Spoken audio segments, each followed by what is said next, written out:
My name is Jane McClelland, and I was first diagnosed with cervical cancer. It was an error by the medical profession. I was not treated, managed properly, and they missed it. And I ended up having a radical hysterectomy at the age of 30. I would then had the normal treatment, which is chemotherapy followed by radiotherapy. This, as you can imagine, was pretty devastating for a 30-year-old. I just got into a new relationship just prior to that, and this completely destroyed my whole outlook on life, because it didn't just affect me as a cancer, it affected every aspect of my life. I actually split up with my boyfriend for a while because things just got so difficult. And it was a very difficult time for me. Obviously, I was desperate to have a family as well. I thought this was something that I'd always wanted. So it was devastating, totally devastating. It wasn't just a lump to be cut out. For me, this was far more than that. It was a really devastating disease. So I put on weight. I felt awful. I mean, it really made me not who I was. And for many years, I struggled, had really bad depression. And to make things worse, my mother died in '96 of breast cancer. It was at this point that I realized the medical profession really didn't have the answers. So that was a real wake-up call to me. And I've been so internalized with all my own problems and my depression that I didn't really look beyond what I needed to do. And it was at this point, with my mother dying, I realized that glucose was linked. I started to read up about these other treatments because I just knew that they didn't have the answer. And I felt they really were missing something. So I searched. I started, I have a medical training. I'm a chartered physiotherapist. That was my training. So I like science and I like the medical side. So I was very much looking at PubMed and looking at articles, trying to find things beyond what I was finding in literature and the fledgling internet as it was. So what I realized was cancer behaves like a parasite, and it steals your nutrients, your blood, your immunity from you, and it uses it as weapons against you.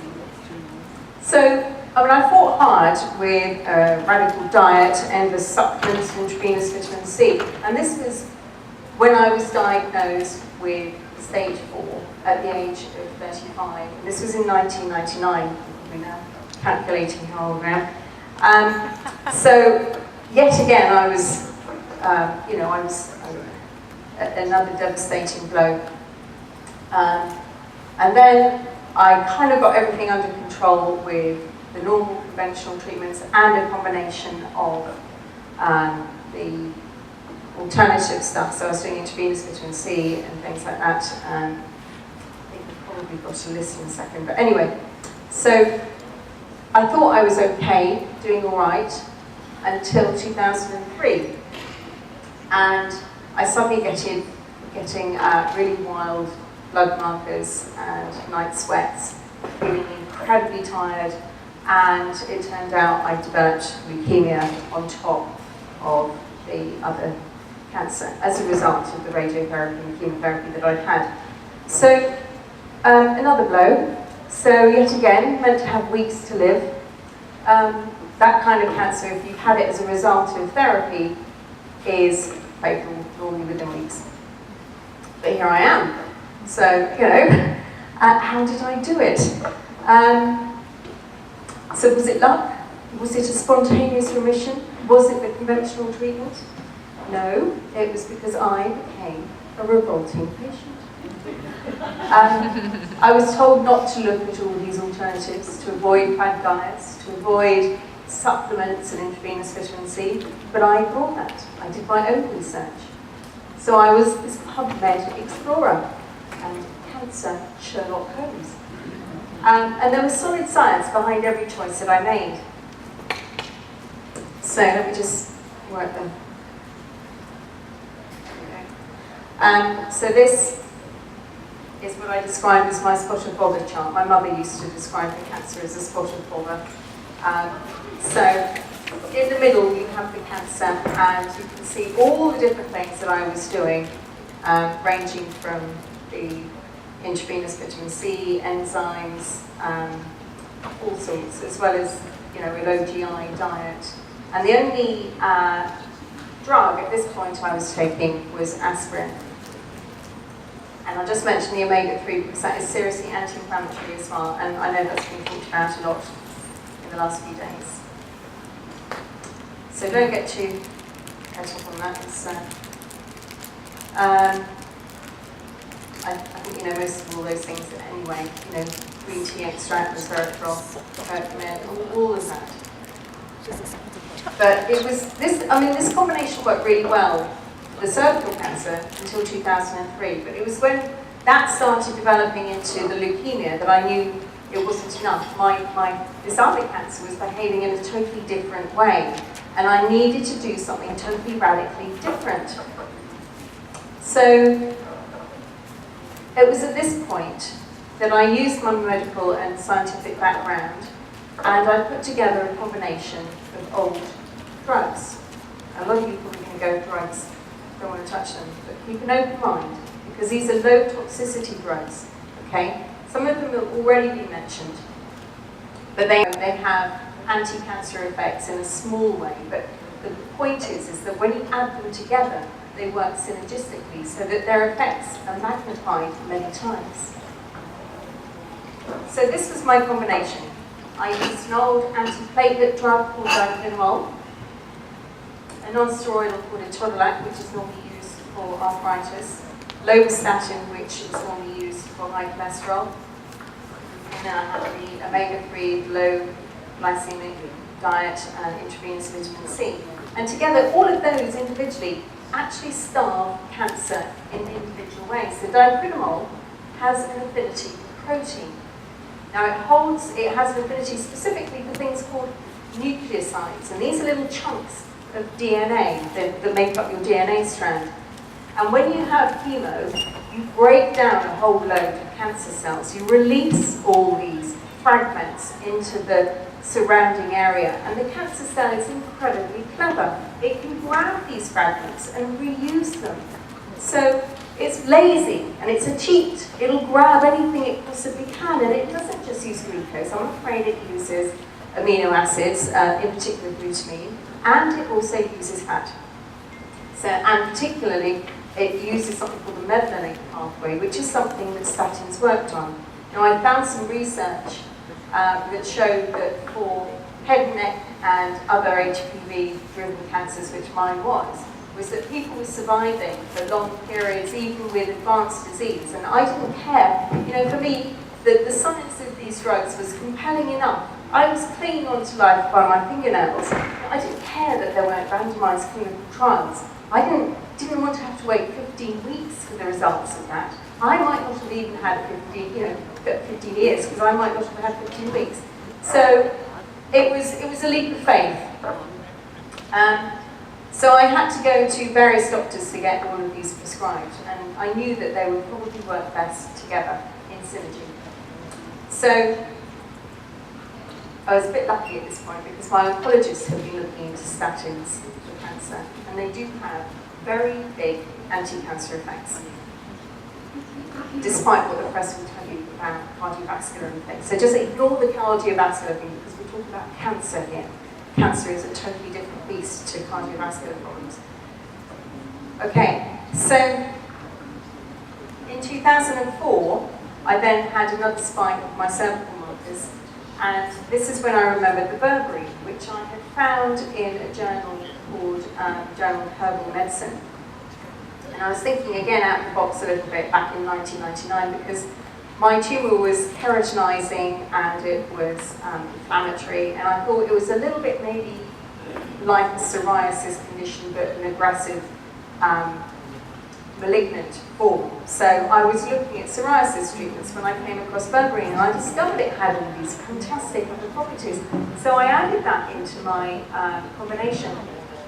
And this starves the cancer of glucose. It's also very good for lipids as well. So it does two things. And so that was also, in combination with the low glycemic diet and everything else, I'm starving all the macros. The glucose, the glutamine, which is the protein, and the fat, okay? It's important to starve all three. Okay.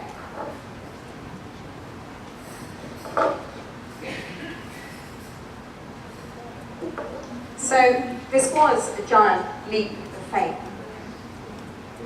I was a self-experiment. And many people would see this as very risky because nobody had done it before. And there's no evidence that it would work. But I had nothing to lose. And in 2003, I didn't know that anyone had done it, but I was confident that they would at least have some anti-cancer effects. I had no idea they were going to put me into remission as effectively as they did. So I checked with the doctor just for drug interactions and then took that leap, took them all together. So it was like sailing across the Atlantic with no chart, no radar, just a handheld compass and a bit of faith. And I didn't know whether I'd make it across or get there without sinking. And I've sailed in thick fog across the English Channel many times across the shipping lanes, and I can tell you it's a really scary experience, even with a radar, compass, and everything. So, but it was when I used all of these drugs together that the cancer just simply disappeared. It took a few months, but it just melted away. And 14 years later, still doesn't come back. Yay. So you would have thought that my miraculous recovery would stir up a desire in the medical profession to look into my drug cocktail, to kind of start a trial or something. But nobody cared, nobody's interested. They just accepted that I responded extremely well to conventional treatment, that I was just lucky. So I'm an anecdote, a medical anomaly, you know. But where was their curiosity, their thirst for knowledge, their desire to get to the truth?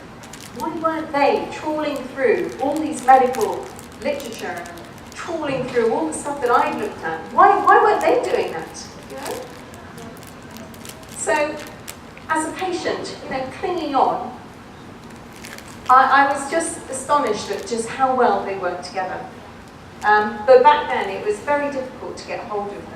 And it, you know, it took several doctors to get just those. And it's even harder today because they've got stricter with the protocols. They've made it harder for doctors.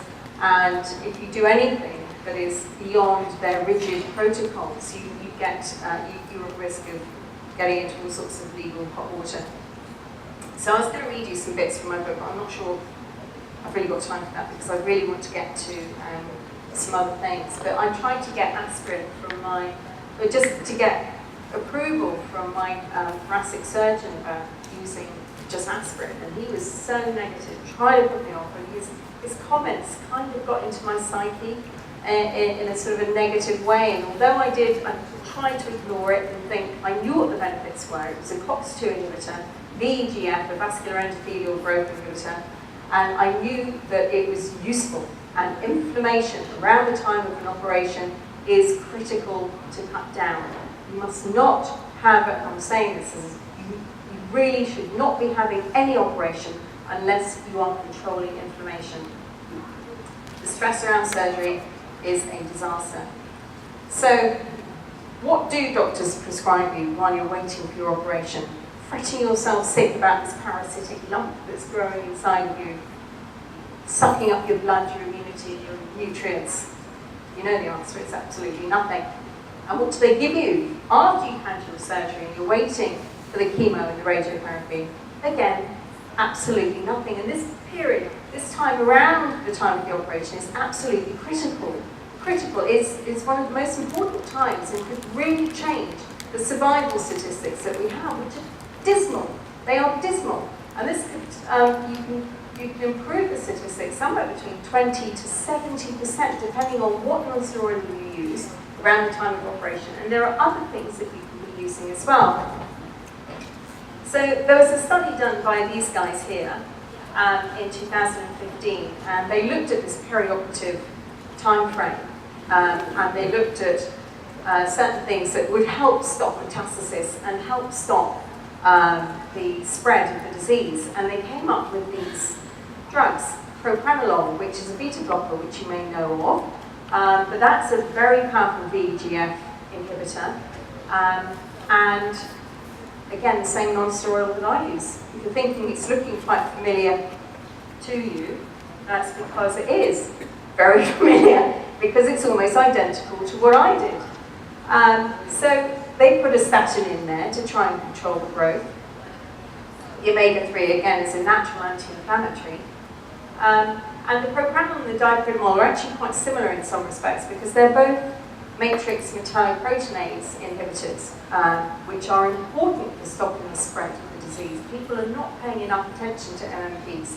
They are very important, and they are what they do. They're enzymes that, I'm sorry to fry your brains on a Saturday afternoon, and I'm last, but these are quite critical to stop metastasis. And metastasis is what will kill you. In most cases, 90% of cases, it is the metastasis that will kill you, not the primary cancer. So you are needing to stop it from spreading. If you can control it and slow it down, and then stop it, and then get rid of it, you can control it. But don't be in this huge panic. Don't be in a huge panic to get rid of it. So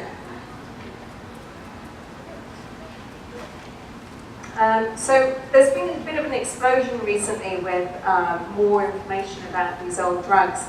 And this is a study that was done on breast cancer stem cells. And the stem cells behave in a completely different way to normal fast-dividing cancer cells. Okay, you have two completely different types of cell in your tumour. And as you know, chemotherapy does not, as we've been discussed, chemotherapy does not touch the cancer stem cell. And they discovered that on its own, intravenous vitamin C is 10 times better at killing the cancer stem cell. And then when they added the doxycycline, which is an antibiotic, it multiplied that, not just a little, but 100 times, okay? So well, by 10, so you get 100 times cancer kill using the combination of doxycycline and intravenous vitamin C. And they also use berberine in this study as well, which is great. So that's kind of a bit of my combo as well. So these are all things that I've discovered since setting up my Facebook group. We accumulate all this kind of joint effort of getting together all of these articles. So it's terrific for me to see sort of validation of what I did. And I didn't use the doxycycline, but there are reasons that will work, and I'll go into that in a minute. This was another study that was done in 2011, and this shows for leukemias, myelomas, and breast cancer, and frankly I think it will actually treat other cancers as well, that the combination of a statin and diprodamol together is really effective. Exactly what I discovered in 2003. So then I discovered the care oncology clinic. Now some of you are already attending the care oncology. How many here are actually doing the care oncology program? Just two, Matthew. Two. Okay, Annie. Okay, great. So you're on this combination. So it's a combination of metformin, atorvastatin, doxycycline, and mebendazole. Sometimes they will prescribe something called Flarin, which is their non-steroidal, which is a liposomal form, and it won't break your gut in the same way as a normal non-steroidal. So that's terrific. I'm delighted they come up with something like that. And also, acyclovir is an antiviral, and a lot of cancers are driven by viruses. And if you have an active viral infection, they will sometimes, with some of the GBMs, if you've got an active infection going on, viral infection, CMV is the virus that's triggered with GBM. So they will prescribe the acyclovir as well. And when I discovered these guys, I was just blown away, because that is so similar to what I did. I started taking metformin, I swapped the berberine, in fact I take them both now. I alternate between metformin and berberine, because they have slightly different effects. They are not totally interchangeable. Some people may have said, the last few days, they don't work exactly the same. So I had to set up my Facebook group to try and tell people what is going on out there, because we are going through transformational change here. Big Pharma cannot afford to be running these big trials costing £2 billion on drugs that they need to charge an absolute fortune for in order to pay for the cost of the trial. And they don't have any guarantees that these nasty toxic drugs are actually really going to have much benefit. You know, most of them only have a benefit of about 2 months survival. So it's a very poor kind of payback that they're getting. So there's suddenly been an explosion in the use of old drugs, and trying to look at what we have in our medicine cabinets already to try and enhance the treatment that you have. And the best way to use the drugs is to use them in combination with other drugs and things that you are doing already. So if you are on an immunotherapy or you're on chemo, I'd rather you on low dose personally, but you know, if you are doing all those things, then these drugs will enhance, because they are so low toxicity, despite what you might be told. They will not cause massive problems to you. You might get a bit of diarrhea. The diphenol might cause a bit of low blood pressure, as might the propranolol. You should use them both together. And I'm talking to Michael Lisanti, who did the trial. I'm going to see him in Manchester in a few weeks to discuss putting some extra drugs in, or natural supplements into his program, and looking at some new trials. So, you know, I didn't survive just by pure luck. You know, I left no stone unturned. I looked everywhere. So I am absolutely thrilled that there is now a clinic where I can actually send patients, because I was going to read you an excerpt from my book, which will be coming out in May. And it's available, it's up on Amazon already for pre-order. Please, I'm self-publishing, because nobody's got the guts to actually publish it for me. So, damn it. You know, I'm not a doctor, what do I know? So, but anyway, so I was going to read you another excerpt from my book, which is about an interaction that I had with an oncologist on behalf of a friend of mine who had melanoma. It was horrific, because I was asked to leave the room, had the door slammed in my face, and then the relatives started attacking me in the corridor. It was horrific. So I gave up on trying to help patients. So that's why I'm so thrilled that I don't have to meet these oncologists anymore. You know? And on my Facebook group, I've actually got a straw poll going on at the moment. Rating your oncologists. It's kind of a bit mean, but we need to know. And every year I do this about the same kind of time, about February, and you rate your oncologists with how they view your metabolic or your alternative complementary treatments. Are they supportive? If they're not supportive at all, they get 0. And if they are supportive, if they are fantastically open to the whole thing, they get a 10. I can tell you that the 10s are rare, and the 0s are very high. So it's a bad situation we have out there. You all know that. You know that. You've been there. I've been there. It's bad. So we need to turn this tide around. It's just a disaster. So I understand the power of these drug combinations, and I've been to the edge on more than one occasion. I've peered into that abyss.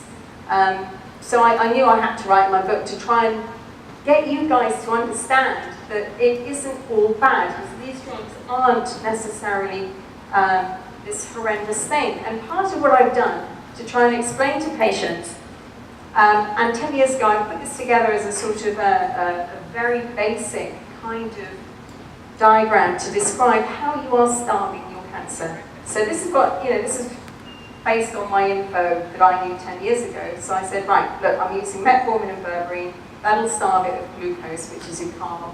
The nucleosides are being blocked by the diphenol, and the statin is helping to block the fat.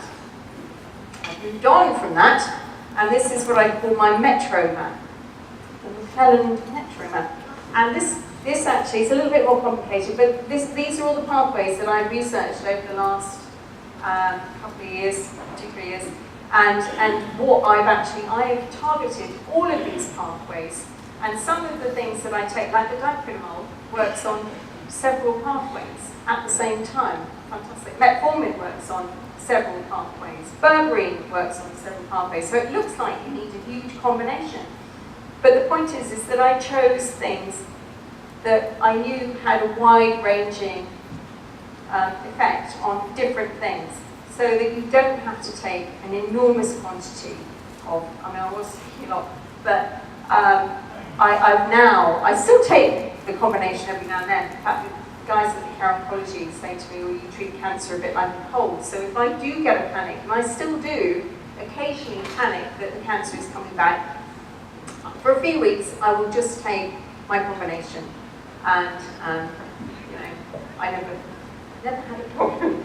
So it's, to me, I feel very comfortable with my combination, and I describe what works best in my book, so that you can work out, and you can work out for yourselves as well. If you look into PubMed and actually type in your cancer, type in metabolic phenotype next to your cancer, press the enter button and see what comes up, because you will find these words like mTOR and glycolysis, or in fact there's GLUT1. If I dropped in some of the things that the Care, this is just what I did, okay? If I drop in some of the pathways that are targeted by the Care Oncology drugs as well, then it's a bit more complicated. But I sort of guide you through that step by step in my book.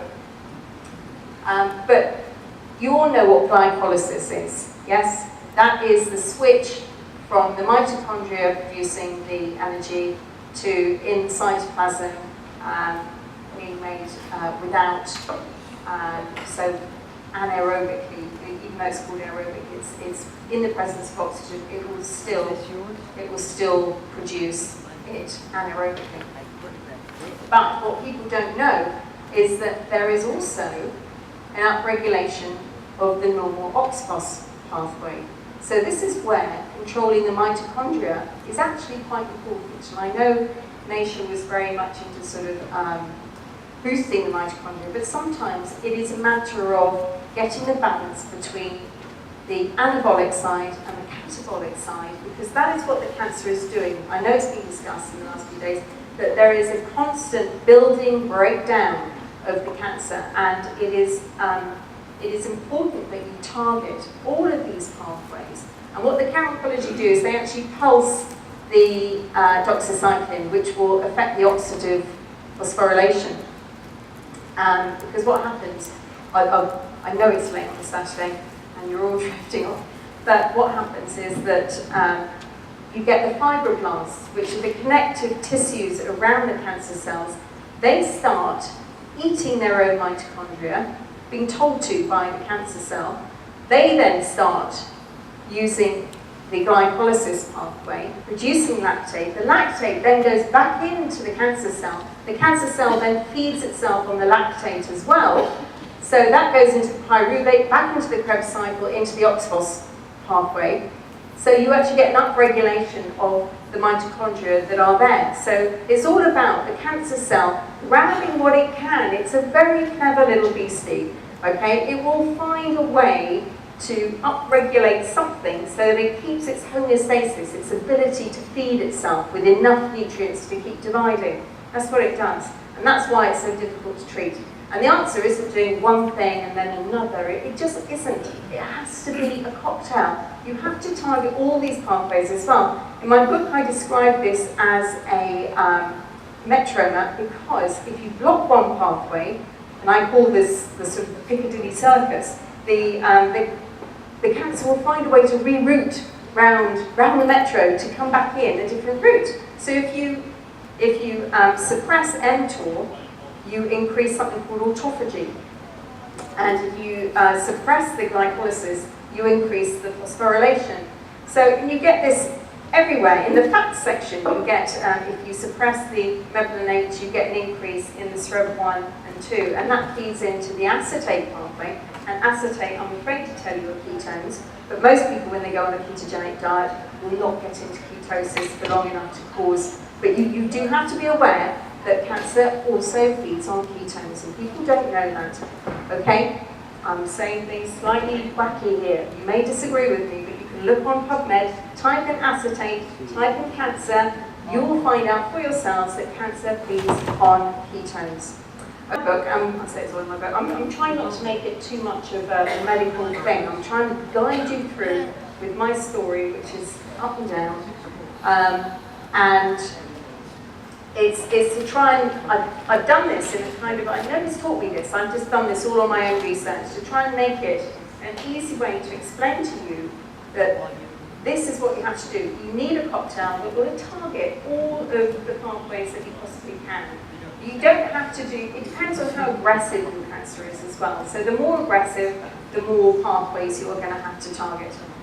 So if you only have a stage 1 or 2, you might just get away with 3 things, maybe even 2, who knows.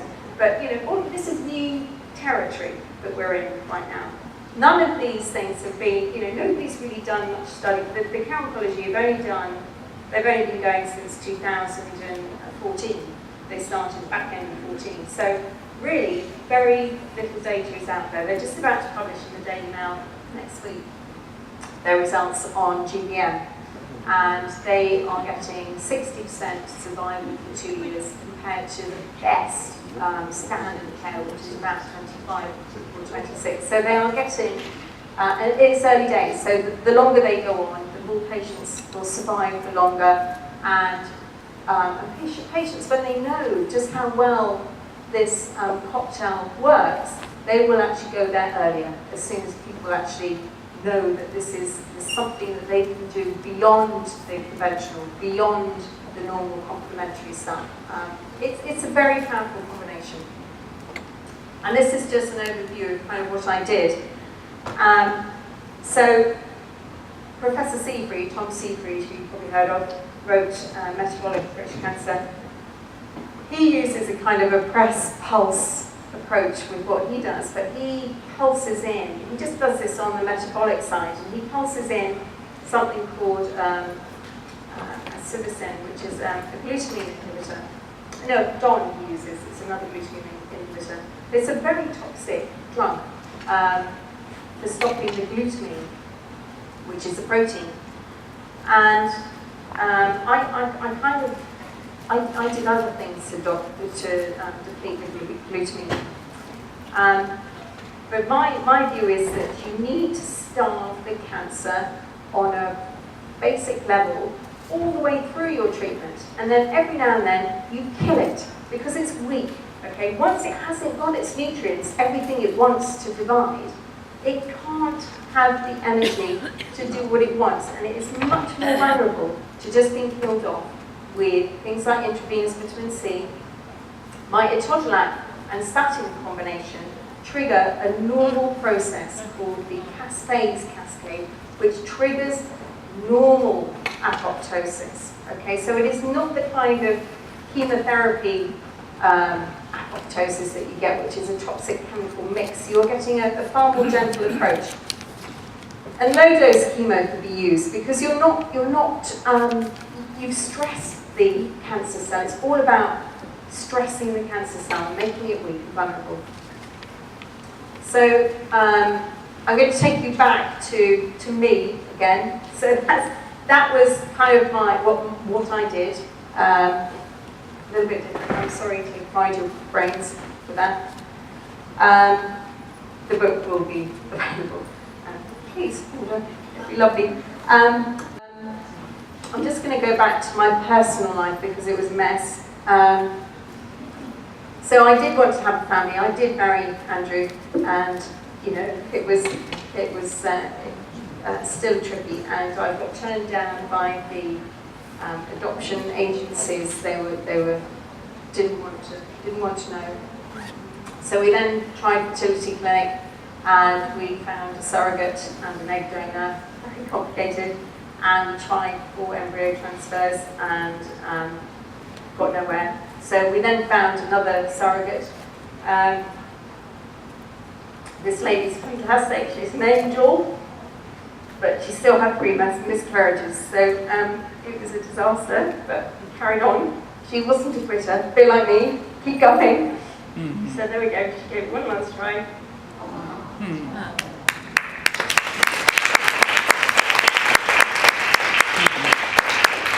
And another one. So that's my little son. So, yeah.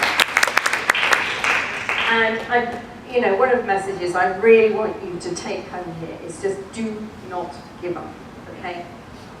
And I'm just going to finish with that well-known medical drama, Game of Thrones. And just a little quote from Elena Tyrrell saying to Daenerys some advice. And will you take a bit of advice from an old woman? He's a clever man, your hand. I've known a great many clever men. I have outlived them all. You know why? I ignored them. The lords of Westeros are sheep. Are you a sheep? No, you are a dragon. Thank you.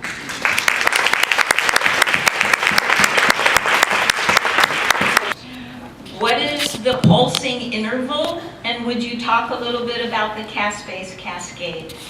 Okay. The pulsing interval, there is not enough evidence about, I did the drugs for 3 months, so I pulsed 3 on, 1 off. I literally, first, when I had the leukemia, I just used it for the Todolac and the statin combo for 3 months. And then I went, yeah. And that was it. And then I carried on a little bit with the statin. I still, even today, I take the metformin and an aspirin. Okay, but I don't take aspirin and the Todolac together. Or I would now use Flarin, which is the liposomal form of ibuprofen, because it's much wrong with that. So there isn't any. It's nobody has done a proper study on the best way to pulse this kind of thing. But Metromap, you're talking about the chemotherapy? The cocktail you just yeah. You said the best way was to Pulse. if you're going back and forth between catamol and rest and you pulse. Yes. It's like how long on, how long off. Yes. Well, this is something that nobody really knows yet. I was guessing. I was literally, I didn't have anybody to tell me what to do. I went for it and thought, right, I'm going to do it for 3 months and take a break. I didn't like taking drugs myself. I wanted to go the natural route. So I just did it for 3 months. Amazed to find that my markers had dropped from 400 down to 20. Normal was under 15. But that was how effective it was for just the 3 months. And then would you please describe cascade? Now you're asking. Okay, but there are various caspases, about 9 of them, and I'm not a biochemist. I can't go into exactly how it does work, but it triggers the apoptosis in the mitochondria. It's the redox system. It's something to do with the ability to neutralize the glutathione, so it sort of alters the redox of the antioxidant status of the cell. Are you familiar with David Perlmutter? Yes. Yeah. So he's using Right. Can you repeat the question, please? technology. We can't hear you. That's okay. Can you repeat the question? It was about David Perlmutter, who's the author of Brain and Brain. And he's using caspase technology for Alzheimer's, which is interesting. So he's causing apoptosis, is he? With Only in the Get to the The microphone. microphone. right.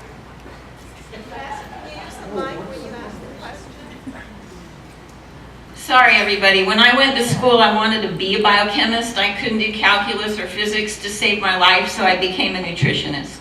So now I get to do biochemistry without the math, but the pathways and the cofactors and the molecular interaction is what I get really, really excited about at conferences, and I want to know every little detail and every little signaling molecule and which chemical does what under what circumstance, and so this part of it for me is very exciting. We just want you to go to the mic so we can hear you, that's all. caspase technology is being used to trigger the body killing its own bad cells. So if a cell becomes cancer cell, if a cell is trying to create plaques in the brain, if a cell is trying to downregulate protective immunity, this particular system can be accessed to re-enhance the body's own resiliency. So that's why I was asking to please address it a little more fully for cancer. Bodies are very I just cool. wanted you to use the mic so we could hear you, that's all. Address what? I think that's very interesting actually, because if the caspase, I think it is a natural, more natural, less aggressive way to trigger the apoptotic process. So I think it should be encouraged in whatever way it could be. Thank you. Yeah. So it's the statin and todolac, or the non-steroidal combination that triggers that. I have a question. So How did you figure out dosages when you did this? And today, if, we could get physicians to prescribe these, do you mention them in your book so somebody has a starting point? Yeah, so I do mention the dosages that I took, but this is me personally, what I did.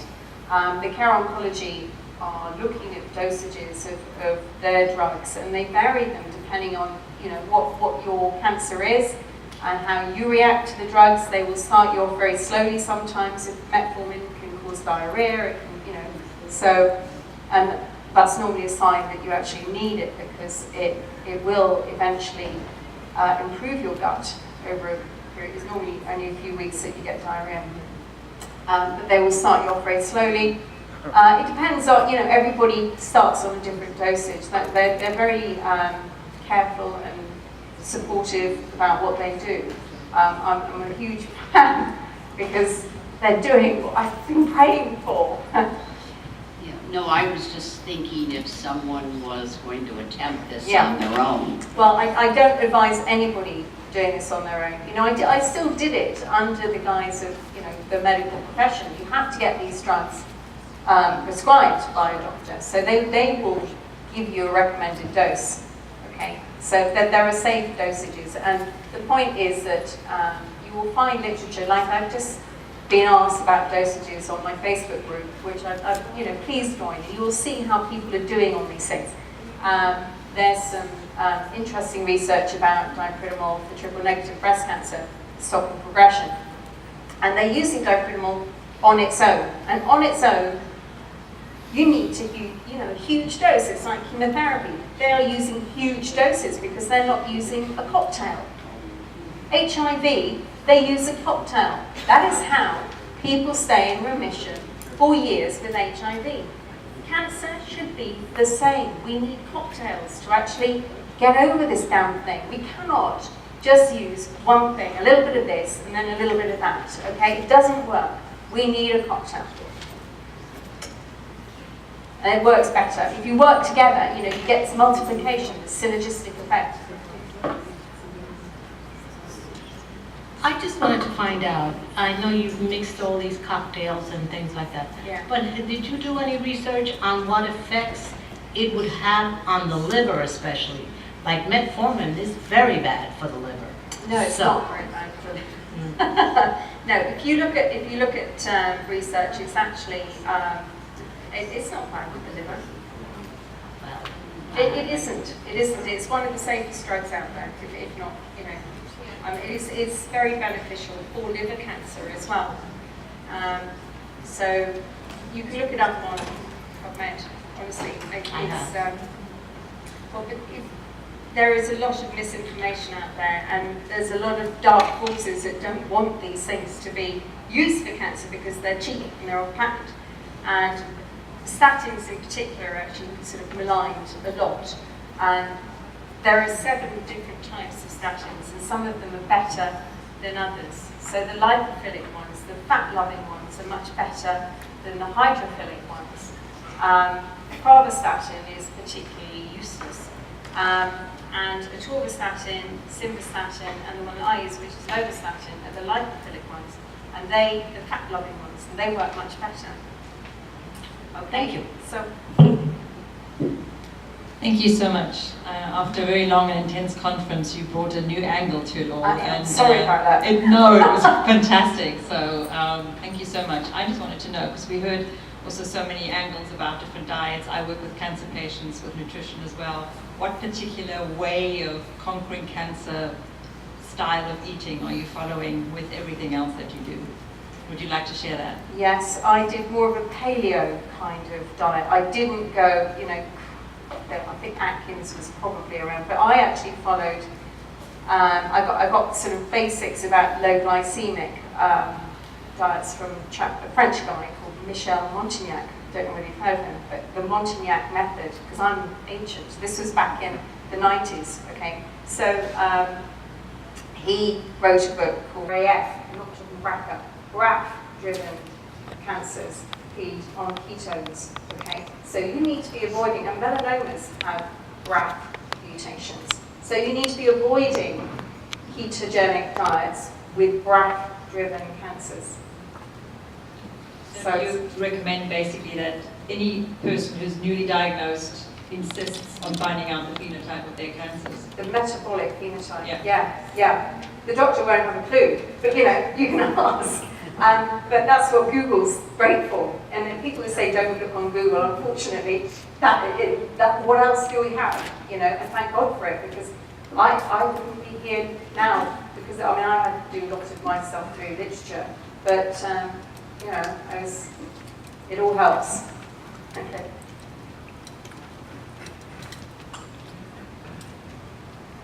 Any other questions? Hi, I want to thank you so much for what you said. It's really moving. You're incredible. My question is, and I want to make sure I heard it correctly, you think you've got leukemia from the chemo? I think it was more the radiotherapy to my pelvis, the bone marrow. It's quite a classic thing with cervical cancer, where we get a huge amount of radiation. The chemo wouldn't have helped either. So the treatment caused the cancer. I just want to make sure I understand. Thank you. Yeah. For a moment. Did anyone accidentally pick up some CDs or DVDs from the conference? Somebody had them out on their table and they vanished. I know it might have accidentally put it in your bag, and if you did, please unput it. Thanks.